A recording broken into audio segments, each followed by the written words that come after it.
검찰이 그린 그림과 너무 달랐던 이재명 소환. 안녕하세요, 김촌입니다. 검찰이 그렸던 그림과 달랐던 이재명 대표 소환이었나 봅니다.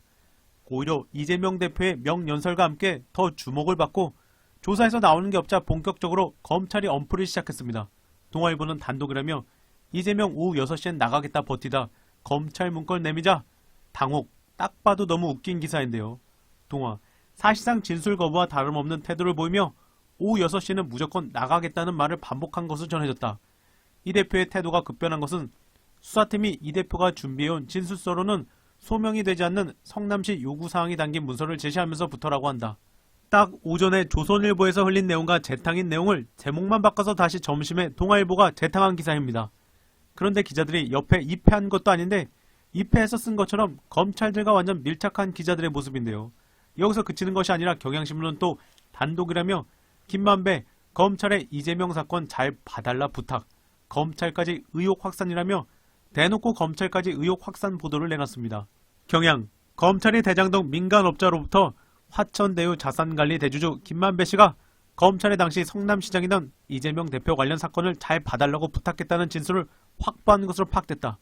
지겹습니다. 그냥 카더라 썰썰썰 남발인데요. 그만큼 이재명 대표에 나오는 건 없으니 엄풀로 몰아가는 형국입니다.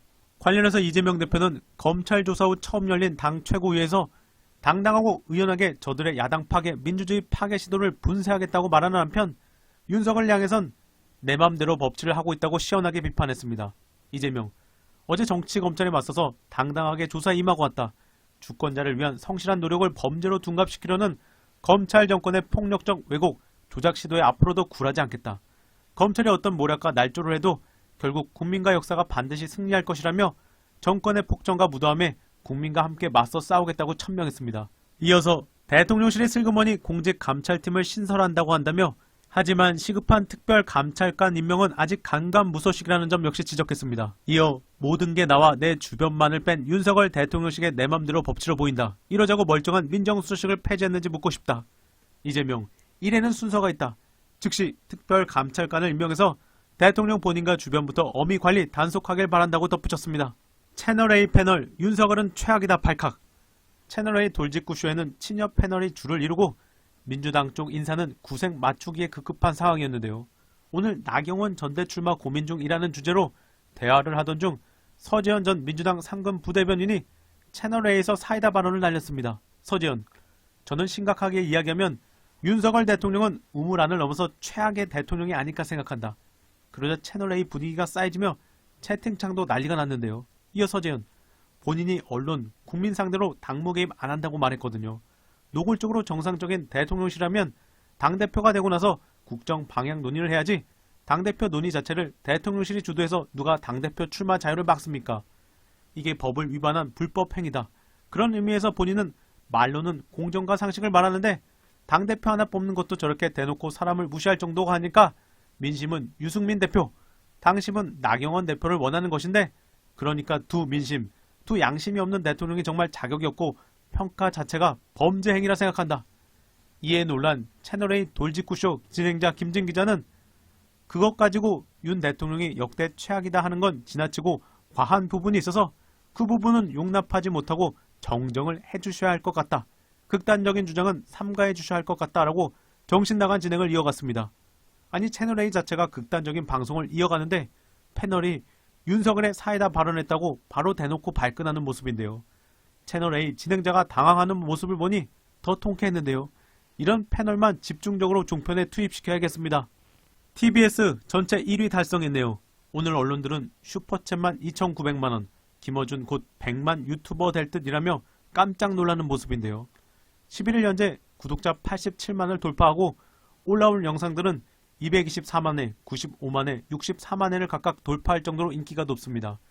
반면에 구독자 급하락 순위를 살펴보면 TBS 방송이 구독 취소 마이너스 4만 명으로 1위를 달리고 있습니다. 현재 TBS 구독자가 144만 명이니 계속 1위를 유지할 듯 싶습니다. 추가로 김어준 유공 실시간 동접자 수는 전세계 4위를 기록할 정도였다고 합니다. 전세계 순위는 역대 4위고 1위, 3위는 축구 결승, 준결승이었다고 합니다. 이어서 고일석 기자, 조선일보 논설위원, 화천대유 고문 거쳐 SK증권 임원으로. 이어 조선일보도 털린 내용인데요. 고일석, 대장동 개발사 화천대유 고문으로 있던 이모 전 조선일보 논설위원이 최근 SK증권 법무팀장 상무로 근무하고 있는 것으로 확인됐습니다. 대장동 사업 비리의 핵심은 박영수 전 특검을 비롯한 50억 클럽에 있으며 이 배우의 SK그룹이 깊이 관련되어 있다는 시각이 있는 가운데 화천대유 고문으로 있던 전 조선일보의 논술위원이 SK증권으로 이직해 임원으로 근무하고 있다는 것은 대장동 사업의 SK 관련성을 뒷받침하는 또 하나의 실마리가 됩니다. 그럼 KBS 홍사훈 기자 글로 마무리하겠습니다. 낙수 타령. 기업들이 반도체 같은 국가 전략기술 사업에 투자할 때 세금을 얼마나 깎아주느냐로 지난 연말 여야가 대치한 적이 있습니다. 국민의힘은 반도체 산업 경쟁력을 위해 20%를 깎아주자 주장했고 민주당은 대기업에 대한 특혜라며 10%를 주장했습니다. 그러나 정작 기획재정부가 8%를 고집했습니다. 세수가 너무 많이 줄어든다는 이유였습니다. 결국 지난 연말 8% 세액 공제로 법안이 통과됐지만 윤석열 대통령이 지원 규모를 확대하라는 한마디에 기재부는 최대 25% 세액 공제 법안을 다시 국회에 제출했습니다. 당초 8%를 주장했던 기재부는 대규모 감세로 기업들 투자가 늘어나면 수출과 일자리가 늘어 세수도 증가한다는 철진한 낙수 효과를 다시 들먹였습니다. 어제 국회 예산정책처가 법인세와 종부세, 소득세와 증권거래세 등이 모두 깎이면 매년 약 13조 원씩 세수가 줄어들 것이라 발표했습니다. 앞서 말한 투자세액 공제분은 반영되지도 않았는데 이 정도입니다. 1년 전만 해도 나라 곳간 지켜야 한다던 기재부가 지금은 너무도 쉽게 곳간문을 열고 있습니다. 곳간문을 열어야 할 곳에 열고 있는 건지 되돌아보기 바랍니다. 이번 영상은 여기까지입니다. 감사합니다.